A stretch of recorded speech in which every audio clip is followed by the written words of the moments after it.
Ինձ երբեմն, լավ չէ, երբեմն չէ, շատ հաճախ թվում է, որ մենք ապրում ենք աբսուրդի թատրոնում։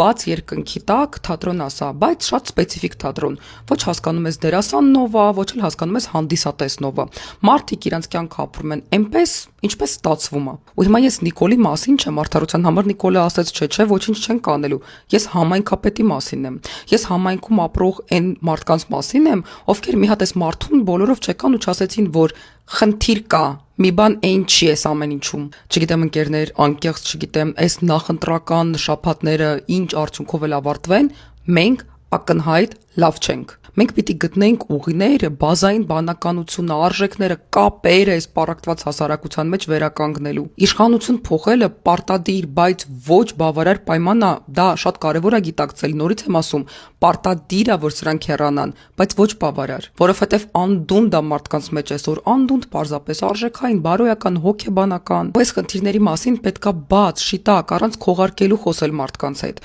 ոչ թե համերգ փառատոն դարձնել ողջ այս նախընտրական արշավը։ Դա էլ է ինձ ճիշտ ասած աբսուրդի թատրոնի վայբ տալիս։ Ինչի վրա ենք ուրախանում, ով է ուրախանում, ինչ առիթ կա ուրախանալու համար։ Ունենք մոլորված, ահաբեկված, ամենօրյա շանտաժի ենթարկվող, խաբված ու խաբվող մի ժողովուրդ, կամ բոլորին հավասարապես ատող, կամ ապաթիայի մեջ, կամ արժեքներն ու բանականությունը sense լրիվ իրար խառնած, ու դրան զուգահեռ ինչ որ համատարած խինդ ուրախություն։